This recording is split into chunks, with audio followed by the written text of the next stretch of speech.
The White Sox GM says he doesn't plan on trading Luis Robert Jr. in the offseason, but at least one baseball executive begs to differ.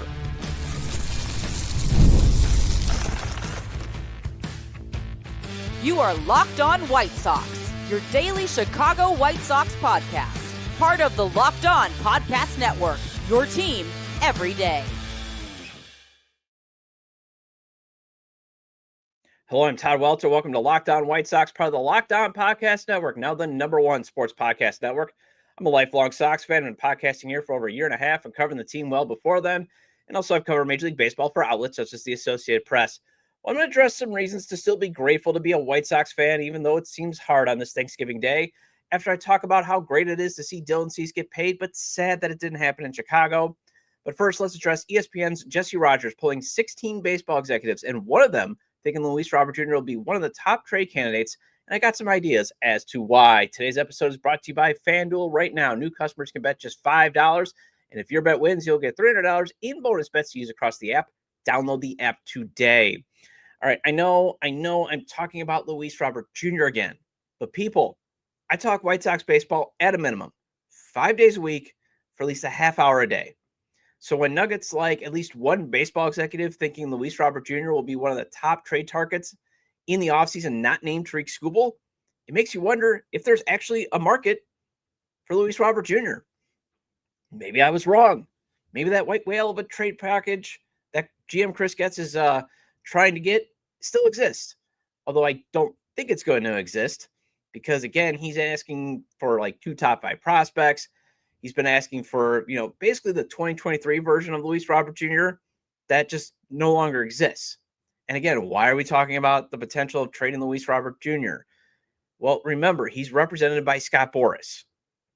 Scott Boras, which I'll talk about in the second segment, just got Dylan Cease $210 million.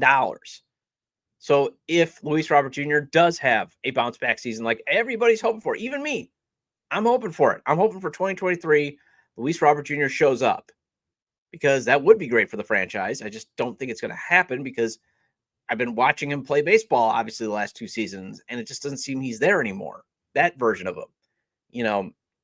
But he's represented by Scott Boras, and if that does happen, he's gone.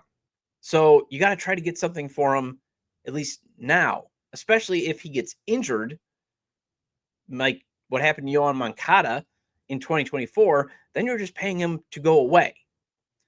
So while I don't think Getz is going to get that white whale of a trade package that he's looking for, I do think, hey, if one baseball executive still thinks that, hey, there's some value that Luis Robert Jr. will be targeted, maybe he does get traded this offseason if Getz gets an offer for major league talent. Like when there were rumors that the New York Mets might be willing to send Mark Vientos at last July's trade deadline.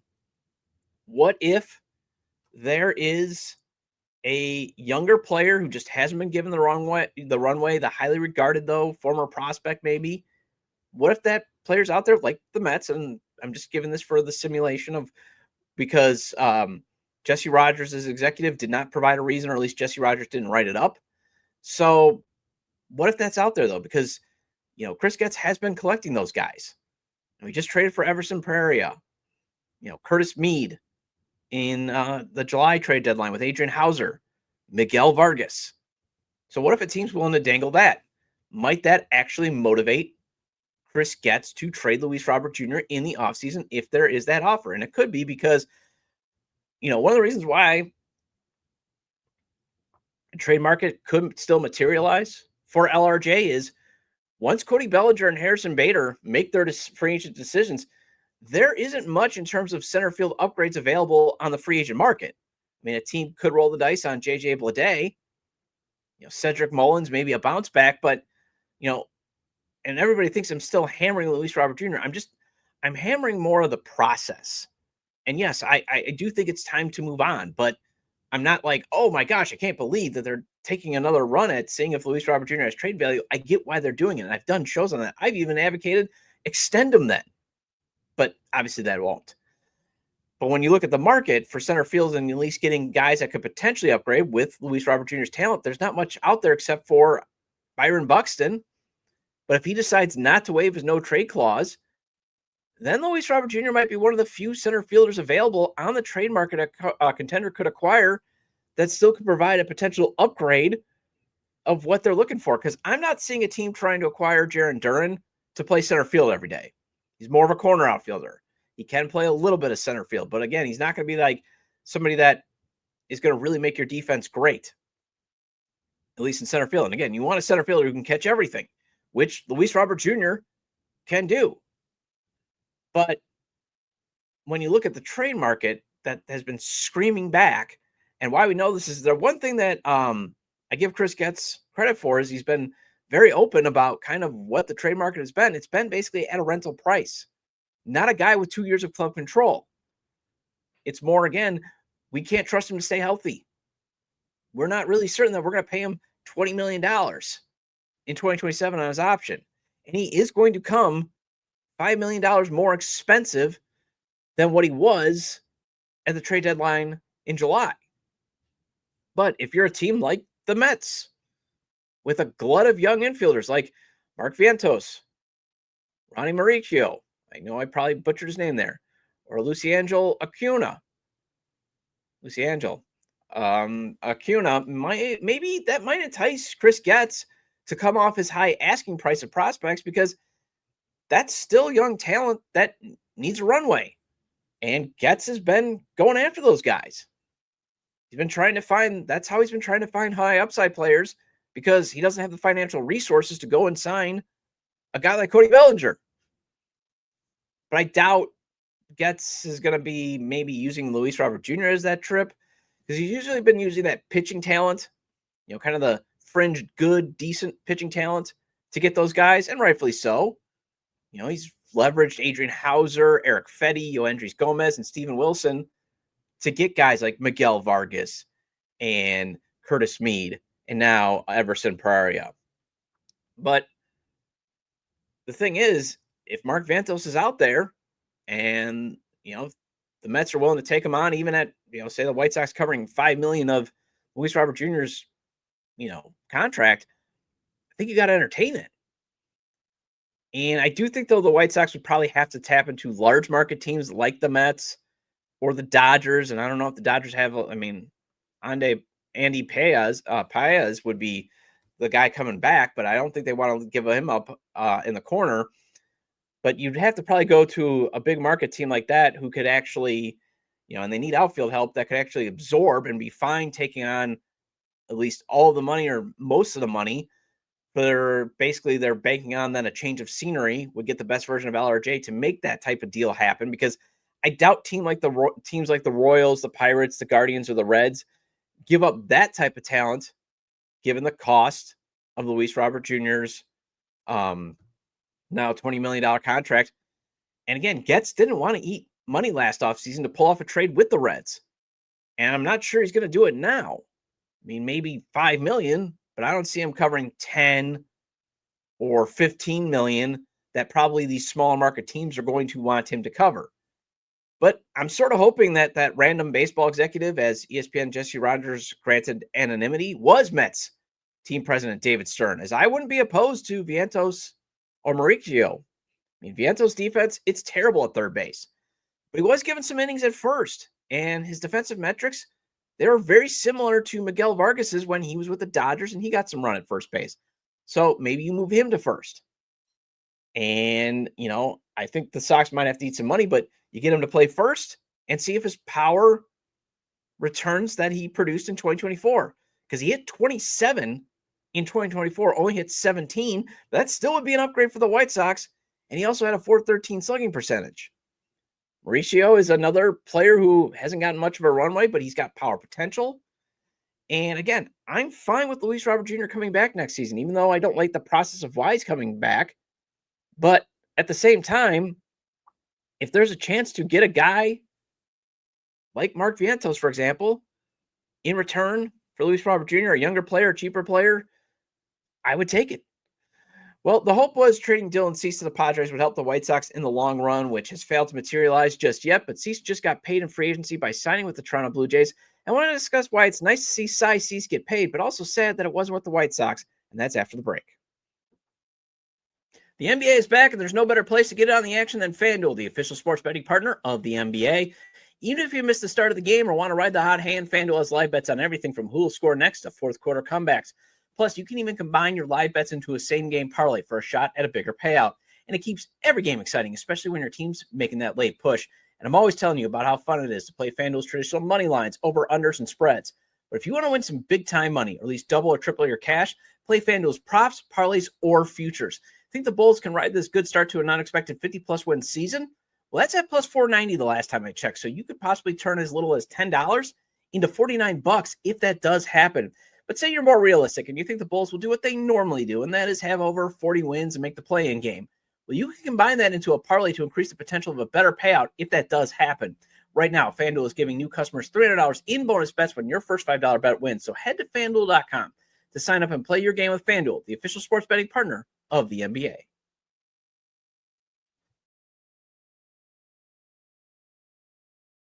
Welcome back to Locked On White Sox. I'm your host, Todd Welter. Thank you for making Locked On White Sox your first listen of the day. And thank you for making Locked On the #1 sports podcast network. Make sure to hit the like button on today's episode. Subscribe to the YouTube channel at Locked On White Sox. And if you can't catch a show on YouTube, you can get the audio version of the show on places such as Apple or Spotify. So make sure to follow or subscribe and wherever you get your audio-only podcasts. Either way, get your 30-minute fix of Chicago White Sox baseball venting with me and maybe some hope. Also, make sure to check out my written content at SouthsideSox.com and on TapSportsNet.com. I am super happy for Dylan Cease getting his big payday. He's signing with the Blue Jays for 7 years and $210 million. And basically by me saying 7 years and $210 million, it's one reason why Dylan Cease is no longer on the White Sox. Because there was no way the White Sox were ever going to pay him that money. And that's why he, one of the numerous reasons, there were other reasons why Cease was traded during spring training of 2024. But the money was a big one. Because the White Sox were never going to pay him that amount of money for a guy who, while he may have his ups and downs, he possesses one of the best sliders in the game, can get 200 strikeouts, and is dependable to take the ball every 5 days. But you know what? Even though he's dependable to take the ball every 5 days, ownership never pays for pitching. Even if you get a guy that has basically a figurative rubber arm, this owner does not pay pitchers. He at least doesn't pay pitchers beyond 3 years, unless it's a team-friendly pre-ARB contract. And he definitely doesn't pay players over $100 million. And that is one reason Dylan Cease had to go. Another elite player we had to watch leave because of the team's inability to maintain a farm system to keep providing young talent. That's one of the other reasons why he had to go. He had to be leveraged in a trade to get more young talent infused to the organization. But one of the main reasons why he had to go, this club doesn't pay the going rate for good pitching. And sometimes this franchise, even though during the dark times, can actually produce good pitching. It's like one of the few things that they can do. It's not a lot, but it's some. And when they do produce it, unless it's a very, very team-friendly contract and very, very early in the process, like what Chris Sale and Jose Quintana did, they don't pay them to stay. They don't pay to buy out their ARB years and a couple years more. And guess what? Even if they do, one of the problems is why Chris Sale and Jose Quintana had to go was they did not have young talent in the organization because of how they had an inability to develop it. And it just keeps getting sad because we have to watch former players enjoy success elsewhere because it comes down to the money and the need to leverage those pitchers to try to get more young talent because the club has struggled to develop much of it outside of a few good pitching arms. I mean, think about it. Chris Sale, Jose Quintana, Dylan Cease, although he was acquired in the Quintana trade with the Cubs, and Garrett Crochet, all four traded away because of those reasons. Well, in the case of Sale and Quintana, it was more for the young talent, but they eventually would probably be getting traded as they came close to, their free agent, payday. And for Cease and Crochet, one of the big reasons why they had to be traded was the unwillingness to extend them, to pay them the market rate, and the need for young talent to be infused. Now, in the case of Crochet, obviously that deal is trending towards working out great for the organization. But in the case of Cease, that trade is trending toward being a complete bust. Unless Everson Pereira becomes something and Drew Thorpe can return from Tommy John surgery and become that off-speed ace in the Aaron Nola in his prime, or Mark Burley mode, or at the very least, he still has that lethal changeup when he does return to become an effective high-leverage reliever, and maybe Samuel Zavala can become a raised floor talent player if he does make it to the majors. But if you think about it, Steven Wilson was just okay. He was awful in 2024, decent in 2025, now traded away. And Jairo Iriarte is trending towards being a major bust. The Cease trade just did not have the impact on the franchise as what the Crochet trade did. And then what was one of the frustrating things about the Crochet trade? We saw him get a massive extension from the Boston Red Sox after getting dealt there. That was probably the most frustrating thing about it. Even though, again, I was advocating for let's keep him, let's build the rotation around him. Obviously, I saw the logic in why they had to trade him, and I'm very happy with the trade return. But it still stunk to see him get his money that he probably asked for at the trade deadline in July of 2024, when there was brief extension talks, which probably was the White Sox asking, hey, Garrett's camp, what do you guys want? And he said probably $160 million. And they're like, well, we'll be looking to trade you. And now we have to watch Cease cash in on free agent riches. And that is why, in a vacuum, it continues to stink to watch the few premium talents the White Sox acquire or develop, draft and develop, like with Sale and Crochet, eventually have to leave because ownership won't cough up the money necessary to keep them around. Or this organization can't draft well, although I think the drafting's getting better. So let me put this in a different way. The organization can't develop talent well enough, whether, who they draft or sign an international free agency, to keep infusing young talent. So they have to keep trading these guys to get young talent that you can basically potentially build a good team around. And that's been happening now for how many years? And I get the owner's concern of pitchers are always one pitch away from a career-ending injury. I get that. But I don't like how he hates sunk costs. It's the cost of doing business. It is going to be the inherent risk of the game. Sandy Koufax, Jerry loves bringing up, the old Brooklyn Dodgers, and obviously doesn't bring up the Los Angeles Dodgers because, the move broke his heart. But Sandy Koufax eventually had to retire because of arthritis in his elbow. But you don't think for a second, even back in the day, that the Dodgers are like, oh, man, can't believe we had him in our organization. He won World Series and threw no hitters. It's the cost of doing business. I don't think the Yankees regret ever paying CC Sabathia, that type of stuff. And in the case of Cease, he may have that rare rubber arm, as he has made 32 or more starts the past 5 seasons. During that span, has always thrown over 165 innings, and he's always struck out at least over 200 hitters in each of those campaigns. And instead of being a centerpiece of the foundation of this rebuild, he was traded for assets that foolishly chased a quick turnaround. Now, had that one I put on Jerry more, forcing Chris Getz to kind of have a quick turnaround. Because I remember James Fegan of Sox Machine. I remember him on the Sox Machine podcast saying that the White Sox were looking for more guys that could definitely get to the big leagues and definitely be contributors. Ceiling be darned. They were looking for more of a high floor. Now, had Chris Getz been authorized to pursue prospects that a normal rebuild would follow with an asset like Cease, because remember, he was still highly regarded. Everybody was thinking, even though he had a down 2023, just needed a change of scenery. Maybe Getz could at least get 2 high ceiling players like he got in the Crochet trade.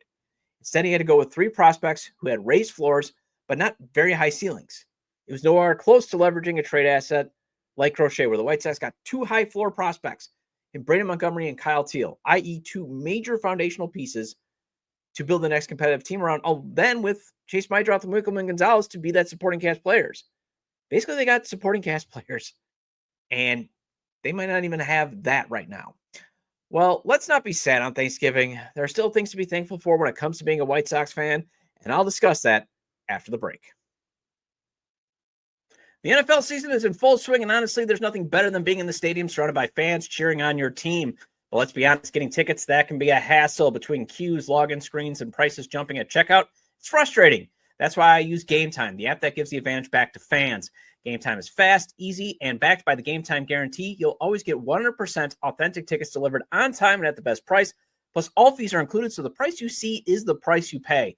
I pulled up Game Time, and in just a couple taps, I saw amazing deals. I'm talking about your favorite NFL games for as low as $100. I also recently used Game Time to get a great deal on 10 tickets for when Milwaukee took on Los Angeles and Luka Doncic. My brother-in-law, nephew, niece, and their side of the family, and we all got a great deal through the app to sit together and watch Giannis and Luka battle it out. Wasn't a headache to find 10 seats close together, and it also had a great view of the game. Honestly, it's faster, cheaper, and less stressful than any other way I bought tickets. Download the Game Time app, create an account, and use code LOCKEDONMLB for $20 off your first purchase. Terms apply. Again, that's promo code LOCKEDONMLB for $20 off. Swipe, tap, ticket, go! Download Game Time today.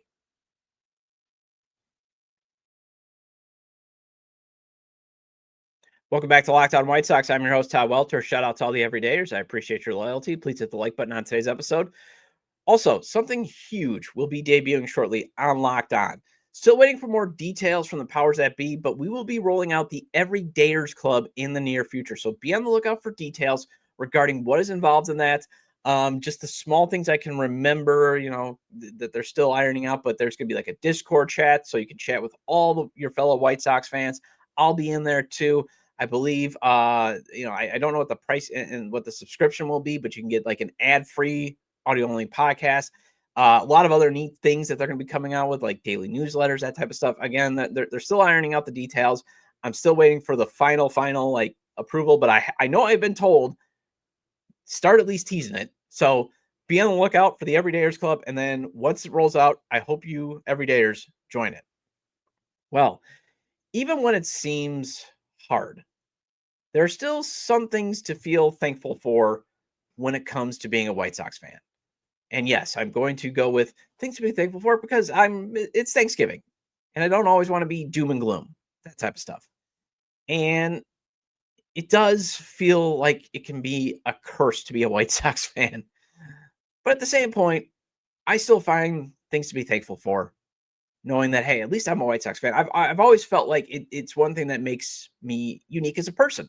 And I hope it is you too, because again, like when it comes to Chicago sports, everybody just is like, well, you got to gravitate to the Cubs, Wrigley Field, all that, the lovable losers. And now and then they won the World Series in 2016 and Wrigley Field. And, oh, they have all this, the Gallagher way. Well, yeah, but again, the fans are being suckered again by an owner who, he won a World Series. And now he doesn't want to do anything else except for basically trying to cash in as much as he can. And while White Sox fans, we have an even worse owner, at least I like to think we're smarter to say, okay, if you're not going to put a winning product on the field, we're not going to show up. We're not going to give you our hard-earned dollars. We'll give you some attention. We'll still give you some passion when we feel like it. And that's okay. And I do think the fan community is great, especially White Sox Twitter. I love White Sox Twitter. And I love just White Sox social media. And I love interacting with White Sox fans. I think we have a unique connection. And I'm grateful for all of you. But the biggest thing that I think we could actually be grateful for or have some thanks for is this thing called hope. There's finally hope. Even if you still got to be cautiously optimistic, you can have hope that things might be turning the corner, that things might might get back to being competitive, that you might be able to actually watch good White Sox baseball. That the potential of this organization being a sleeping giant about to wake up could actually happen. But I do say be cautiously optimistic because we've heard it before. We actually kind of saw it before, obviously in 2020 and 2021, only to see it just absolutely crumble. And not even crumble, I would say burn to the ground, dumpster fire style. But you finally could potentially see, though, this organization being what we've always hoped it to be, a big city organization that can draft, sign international free agents and develop them well, and then have a rich hobbyist owner spend gobs and gobs of money on free agents that puts the team over the top, or again, being willing to sign off on big, bold trades because you have the prospects to go acquire that superstar talent. But also where the hope just starts is, again, it comes with that young talent that has emerged this season into a young core that the team could potentially move forward with and start winning some baseball games with.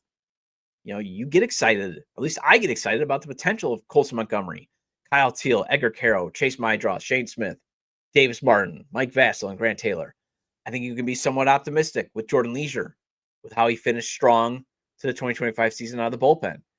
And there's some more outstanding pieces on the way in Brandon Montgomery, Noah Schultz, Hagen Smith, Tanner McDougal, Christian Opper, Caleb Bodemer, Billy Carlson, Sam Antonacci, Joel Perez, William Bergoya, Jaden Foskey. I mean, the past two drafts followed, I think, outstanding process, except for obviously you would love to have Connor Griffin or JJ Weatherholt over Hagen Smith, but hey, I'll still take Hagen Smith. But still, they followed good process that you could actually get more contributing players and maybe some more prospects that other teams would be willing to trade for. So you got to be excited about that. And again, Colson Montgomery, I still say, I choose to actually be hopeful that 21 homers in 71 games is a preview of him hitting 40 homers a season.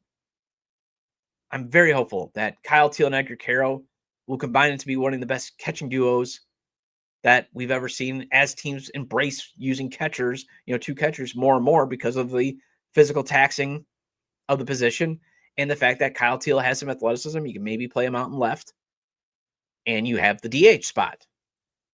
And then you get excited because you got the potential of Justin Ishbia owning the team just as the club is hopefully getting back to being competitive. Well, actually, hopefully they're competitive by 2029, ready to win a World Series, and all they need is just his and cash to go get that missing piece to complete the rebuild. Because I don't trust Cherry to provide the resources to go get those missing pieces to complete the rebuild. Again, that John Lester-like signing. And the thing is, though, again, you still got to be cautiously optimistic. He's got to hope he's more rational and calm than his brother Matt, who, has had nothing but controversy owning the Suns outside of, he's very fan-friendly. And I think that's one thing that you got to give the Ishbias credit for. But there's just a lot of other issues there, obviously, as I talked about it on a few episodes ago. But you still just got to hope he's willing to open up his pocketbook. And then this organization can definitely be a franchise that starts acting like it operates in the third biggest market. And there's hope. And there's great fans to be around during the dark times that we've been going around. That's the other thing. You got people that understand. And you'll have a great fan base to celebrate the good times again, hopefully someday. And it's been rough. Don't get me wrong. The past 4 seasons have been rough, especially when this was supposed to be the decades that the White Sox were going to win title after title. There were going to be multiple championship parades. Instead, it's been 3 straight 100-loss seasons, including that historically awful 2024 season. But the reason, again, you got to have a little bit of hope that things could be turning around is I got to give GM Chris Getz credit for at least modernizing the front office and still trying to modernize it. And even if he just turns out to be the guy that helped acquire foundational talent, or again, gave the foundational talent a runway, he at least got this franchise to start operating like it's 2025, and he deserves credit for that. The jury's still out. Can he do the hard part? And that is actually keep acquiring the talent to get this team back to being competitive, to support this core that's emerged. And did they identify the right coaches and did they get all the stuff that is needed to keep developing that talent at the big league level to make sure that these guys keep improving, not regressing or stagnation? That's still out. But again, got to give them credit for that. But you got to at least like the possibility that this franchise may have found a way to climb out of this pit of despair. Be cautious. I think that's the one lesson learned. And I'm actually kind of grateful for that. You don't have to be a skeptic, but you can be cautious. You can understand that there are risks, but it's okay to have hope. And that's always something to be thankful for. Well, that wraps up this edition of Locked On White Sox. Thank you for making Locked On your first listen every day. For your second listen, find the Locked On MLB podcast where there is no offseason. Sully keeps you up to date on contract negotiations, rumors, and everything you need to be the most informed MLB fan. Find Locked On MLB on YouTube or listen to your podcast, part of the Locked On Podcast Network, your team every day. And I'll be back tomorrow with a Fan Poll Friday segment. You can leave comments about today's episode on the episode page on YouTube, via email, lockedonwhitesox@gmail.com, on X, formerly Twitter, @LockedOnSox, or on @ToddJDub. Also, make sure to like today's episode on YouTube. Leave a 5-star review at wherever you get your podcasts. Also, subscribe to the YouTube channel @LockedOnWhiteSox, or wherever you get your audio-only podcast. Have a great day. Have a great Thanksgiving, and I'll talk to you tomorrow.